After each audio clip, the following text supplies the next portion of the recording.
166구의 시신이 묻혀 있었던 구덩이입니다.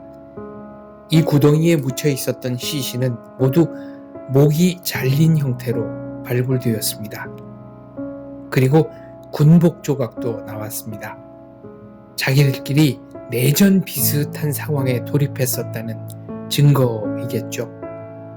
공산당은 처음에는 공산당이 아닌 사람들을 박해하다가 일단 자기들이 정권을 잡으면 자기들끼리 격렬한 권력 투쟁을 해서 자기들과 생각이 조금이라도 다른 사람들을 무자비하게 숙청했습니다. 이곳 캄보디아에서도 예외는 아니었습니다. 뒤쪽으로 보이는 무덤군들 사이로 걸어다니지 말라는 안내판입니다. 이곳 전역이 무덤으로 쓰였기 때문이죠. 얼마나 많은 시신들이 아직도 묻혀 있는지 알 수 없습니다. 발굴 작업은 여전히 진행 중입니다. 저렇게 움푹 파여 있는 곳은 집단 매장지입니다. 시신에서 나왔던 가스로 봉분처럼 부풀러 올랐던 흔적이기도 합니다. 푸른 잔디가 바로 얼마 전에 비극과 대비가 되면서 지나는 사람들의 마음을 묘하게 잡아 흔듭니다. 구덩이 하나하나는 1차 발굴이 끝났을 뿐입니다.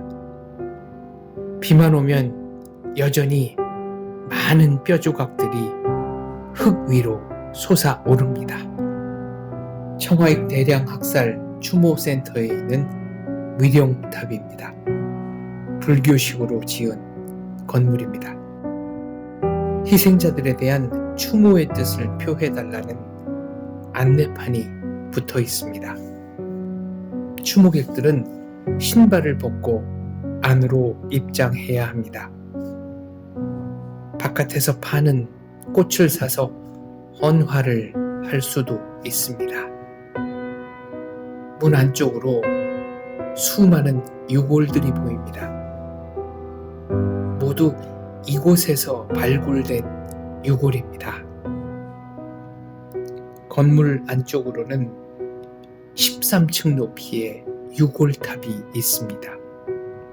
그리고 그 유골탑 사면을 돌며 참배를 하도록 설계가 되어 있습니다. 모든 유골들에는 여지없이 물리적 타격의 흔적이 있습니다. 최근 들어 국제사회와 캄보디아 정부는 이 유골들을 나이, 성별, 사망 원인에 따라 분류합니다.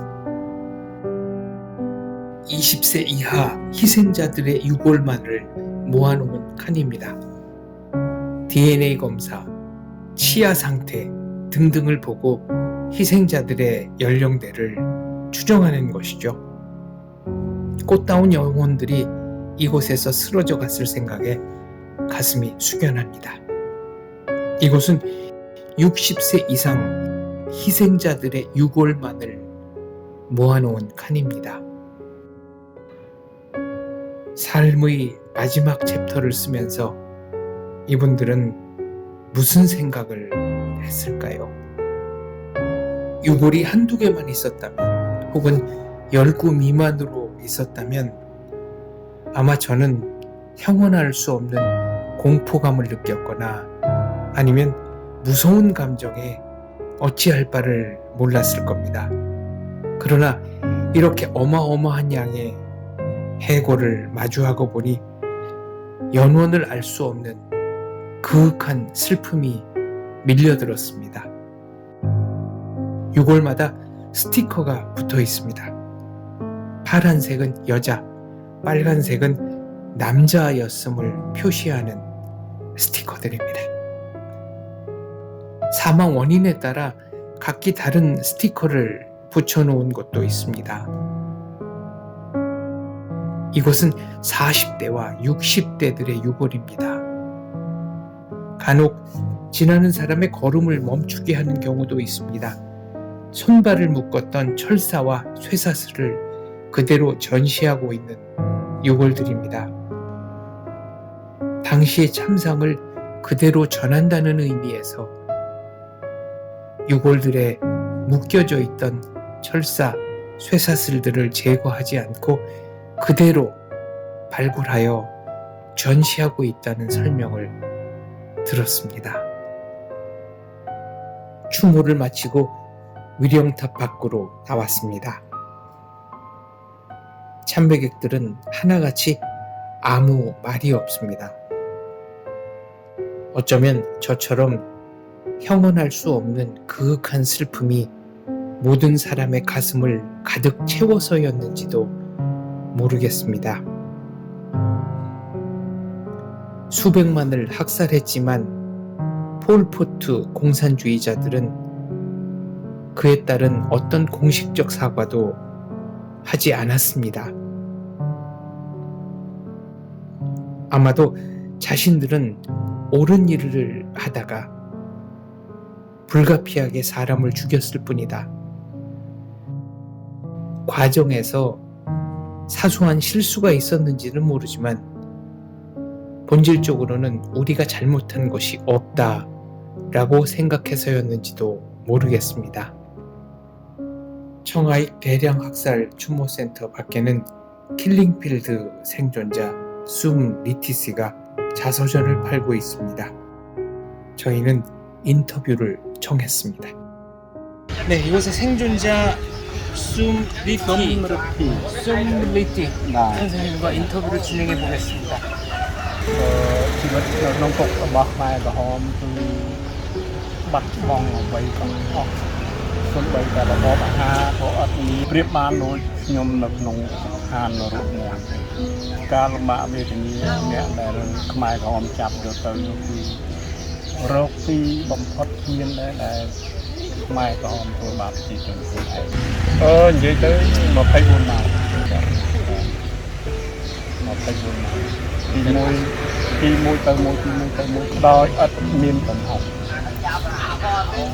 បទពិសោធន៍ដែលខ្ញុំបានធ្វើគឺខ្ញុំបានសន្យាជាមួយអ្នកដែលស្លាប់ទាំងអស់នៅកន្លែងខ្ញុំជាង 20000 នាក់ហ្នឹងហើយនឹងទូទាំងប្រទេសខ្ញុំត្រូវទាមទាររកយុត្តិធម៌ឲ្យទាមទាររកយុត្តិធម៌នៅពេលដែលមានសាលាដីខ្មែរក្រហម 2006 នេះខ្ញុំឆ្លងកាត់អ្វីៗទាំងអស់ដោយមិនខ្លាចគឺខ្ញុំអ្វីៗដែលខ្ញុំគម្រោងដែលខ្ញុំធ្វើតស៊ូសាលាដីខ្មែរក្រហមពី16ឆ្នាំគឺខ្ញុំពេញចិត្តនឹងជីវិតខ្ញុំដែលរស់បានឃើញភាពយុត្តិធម៌សម្រាប់ជនរងគ្រោះទូទាំងប្រទេសនិងគួយវិញផ្ទាល់មិនបាត់ទេហើយអ្នកដែលគេតាមជាគោគឺនៅតែម្នាក់ទេគឺលោកទេម្ដងក្នុងចំណោម 20000 នាក់ជាងនេះគឺខ្ញុំបានឃើញយុត្តិធម៌នៅក្នុងសាលាដីខ្មែរនិយាយប្រាប់ប្រជាជនទូទាំងពិភពលោក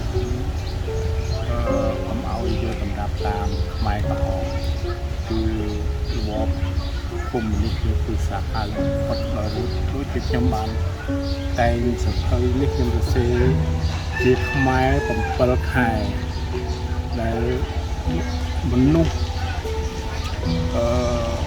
មកស្រុកខ្មែរគឺអត់ធ្លាប់ជួបប្រទះដូចខ្ញុំក្នុងគុករបស់ខ្មែរក្រហមគឺរឿងសម្ងាត់នៅក្នុងគុកខ្មែរក្រហមគឺខ្ញុំបានសរសេរជាសភៅ7ខែមកជាអស់ដើម្បីបង្ហាញពីជនជាតិរបស់